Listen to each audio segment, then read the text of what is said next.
Shalom kekasih Tuhan, saya percaya hari ini kekasih Tuhan masih tetap semangat di dalam Tuhan.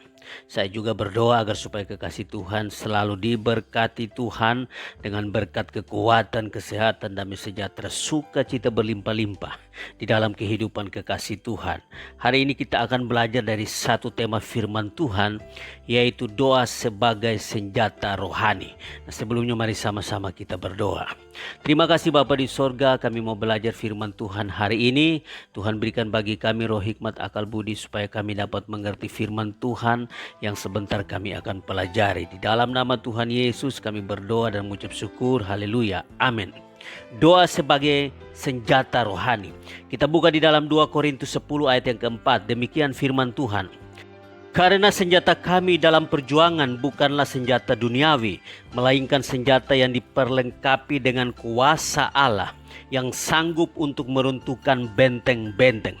Nah, kekasih Tuhan, di dunia ini iblis membangun benteng-benteng pertahanan untuk menghancurkan hidup orang-orang percaya. Karena itu, untuk dapat menyerang dan meruntuhkan benteng-benteng pertahanan iblis itu, maka Allah memberikan kepada kita senjata-senjata rohani yang sangat ampuh. Nah, kekasih Tuhan, berdasarkan suatu studi yang mendalam yang dilakukan oleh Prince dan berdasarkan pengalaman hidupnya, dia mengatakan bahwa saya percaya bahwa menurut Alkitab ada 4 senjata rohani utama untuk melakukan peperangan terhadap iblis, yaitu doa, puji-pujian, pemberitaan firman, dan kesaksian kita. Nah, kekasih Tuhan, ingat 4 senjata ini. Nah, kita juga mungkin pernah mengalami ini dalam hidup kita. Kesaksian hidup kita, mungkin kita pernah mengalami hal yang seperti dialami oleh Prince ini sendiri. Nah, kekasih Tuhan, hari ini saya akan membahas senjata yang pertama, yaitu doa. Nah, kekasih Tuhan, kita perlu tahu bahwa doa itu lebih daripada suatu senjata rohani saja, tetapi doa mengandung begitu banyak aspek. Dan salah satu aspeknya adalah bahwa doa merupakan senjata yang harus dipakai dalam peperangan rohani. Nah, doa merupakan senjata rohani yang paling ampuh yang diberikan Tuhan kepada orang Kristen. Nah, kekasih Tuhan, Paulus berkata di dalam Efesus 6 ayat yang ke-18, dalam segala doa dan permohonan berdoalah setiap waktu di dalam roh, dan berjaga-jagalah di dalam doamu itu dengan permohonan yang tak putus-putusnya untuk segala orang kudus. Nah, kekasih Tuhan, dalam ayat ini menunjukkan bahwa Paulus beralih dari sikap bertahan untuk menyerang, dalam hal ini menyerang iblis dengan doa. Nah, kekasih Tuhan, bukan suatu kebetulan bahwa hal ini dikatakan segera sesudah Paulus menyebutkan perlengkapan senjata untuk pertahanan. Dalam ayat-ayat sebelumnya kita bisa lihat itu. Nah, kekasih Tuhan, dalam ayat di atas yang tadi kita baca, Paulus menyebutkan bahwa senjata yang terutama untuk melakukan penyerangan terhadap iblis, yaitu doa. Doa merupakan senjata yang sangat ampuh untuk menyerang iblis. Nah, kekasih Tuhan, doa itu seperti peluru kendali antara benua yang diluncurkan untuk menghancurkan benteng-benteng musuh. Kita lihat di dalam contoh di dalam Kisah Para Rasul 12 ayat yang pertama sampai dengan ayat yang ke-6. Pada waktu itu gereja mengalami penindasan oleh Raja Herodes pada waktu itu. Kita lihat kalau kita baca di dalam kisah ini, Yohanes dipenggal kepalanya, Petrus dipenjara pada waktu itu, dijaga dengan ketat.